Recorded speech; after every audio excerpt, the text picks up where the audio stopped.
बच्चों, let's read the question. The question says that is the relation f defined by f of x is equal to x square where x varies from 0 to 3 and 2x where x varies from 3 to 5 a function. Justify your answer. इस question में एक relation defined है f defined by f of x is equal to x square where 0 less than x less than equal to 3 और 2x 3 less than x less than 5 और बताना है कि ये रिलेशन एक फंक्शन है कि नहीं और जो भी रीजन है उसको जस्टिफाई करना है। बहुत ही सिंपल सा क्वेश्चन है। पहले हम की कॉन्सेप्ट लिख लेते हैं। की कॉन्सेप्ट तो लिख सकते हैं let a and b be two non empty sets और relation f from a to b that is a subset of a cross b is called a function or a mapping from a to b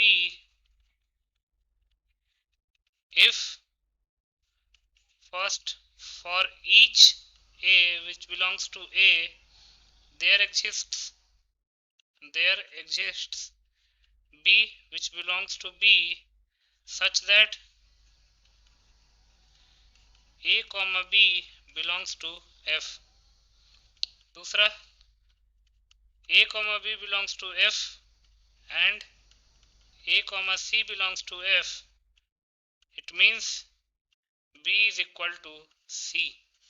कहने का मतलब ये है कि एक relation f जो कि a से b डिफाइंड है वो फंक्शन तब कहलाएगा from A to B if जब हर एक a के लिए हर एक a मतलब स्मॉल a के लिए एक स्मॉल b एग्जिस्ट करेगा और अगर a कॉमा b फंक्शन को बिलोंग कर रहा है और a कॉमा c भी फंक्शन को बिलोंग कर रहा है तो b और c को इक्वल होना पड़ेगा। कहने का मतलब ये है कि अगर मैपिंग कर रहे हैं तो अगर x1 x2 अगर हर एक x1 के लिए अगर एक y1 है हर एक x2 के लिए एक y2 है तो फंक्शन वो रिलेशन फंक्शन कहलाएगा।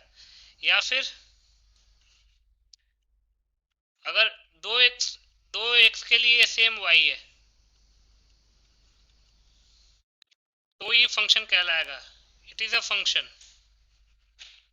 क्योंकि हर एक x के लिए डिफरेंट डिफरेंट y है। यहाँ पे भी ये भी एक फंक्शन है क्योंकि 2x के लिए सेम y है मतलब x1 y2 and x2 y2। अब x1 y2 भी फंक्शन को बिलोंग कर रहा है x2 y2 भी फंक्शन को बिलोंग कर रहा है y2 इसलिए कॉमन है। ये तो सेकंड कंडीशन कह रहा है कि अगर a b फंक्शन को बिलोंग कर रहा है और a c फंक्शन को बिलोंग कर रहा है इसका मतलब कि b और c दोनों इक्वल हैं। वही तो यहाँ पे भी हो रहा है x1 y2 फंक्शन को बिलोंग कर रहा है x2 y2 फंक्शन को बिलोंग कर रहा है इसका मतलब y2 इक्वल टू y2 ये एक फंक्शन हो जाएगा। बट जो तीसरा केस बनता है मतलब एक x पे 2y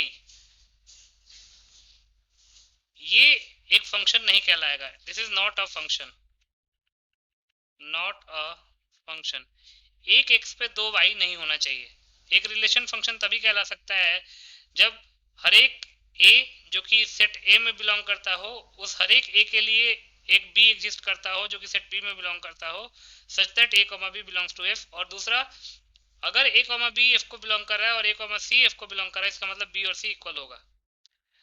तो ये तरीका है ये चेक करने का कोई रिलेशन फंक्शन हो सकता है कि नहीं हो सकता। ये y2 है इसको प्रॉपर तरीके से लिख लेंगे